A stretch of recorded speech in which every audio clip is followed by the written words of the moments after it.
In the early 20th century, trains were symbols of progress. They connected cities, they carried workers to jobs, soldiers to borders, and families toward new lives. Steel tracks promised movement, opportunity, and modern civilization. But in the 1940s, under Nazi rule, those same tracks were turned into something else. They became roads to death. It usually began quietly, not with explosions, not with gunfire, but with a knock at the door, sometimes late at night, sometimes before sunrise. German soldiers would stand outside, calm, official, expressionless. Families were given minutes, sometimes less, to gather their belongings. They were told they were being relocated, resettled to the east, moved for work. The words sounded temporary, almost reasonable. Parents believed them. They packed coats, bread, photographs. Children clutched toys. Elderly grandparents moved slowly, confused but obedient.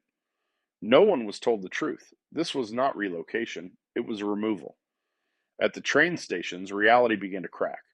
There were no passenger platforms, no benches, no departure boards for travelers. Instead, there were freight yards. Long rows of wooden cars, built for animals, not people, stood waiting.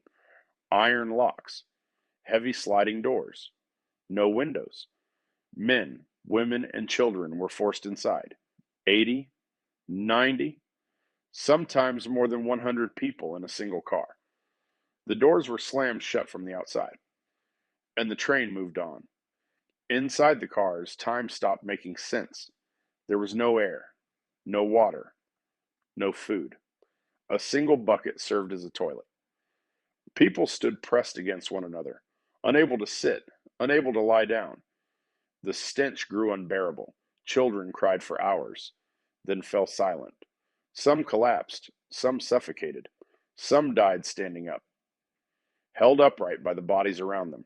The train did not stop. These deaths were not accidents, they were part of a system. The Nazi regime planned these deportations with bureaucratic precision. The German state railway, the Deutsche Reichsbahn, scheduled transports like ordinary freight deliveries. Routes were calculated, timetables were followed, paperwork stamped and filed, tickets were issued, charges calculated per person, per kilometer. Millions were transported this way. From Germany, from France, from the Netherlands, Hungary, Poland, Italy, and beyond. All trains moved east. The Nazis used language to hide reality. They called the transports resettlement. They called murder special treatment. These words were not mistakes, they were tools. Language calmed victims. Language softened public awareness. Language allowed ordinary people to pretend they were doing ordinary work. But the destination was always the same. When the doors finally opened, survivors thought the journey was over. They were wrong. They stepped onto platforms surrounded by barbed wire. Armed guards stood silently. Smoke rose into the sky. Places with names that would echo through history: Auschwitz Birkenau, Treblinka, Sobibor, Belzec, Chelmno, extermination camps. Families were separated in seconds. Men sent one way, women and children another. No explanations, no appeals, no mercy.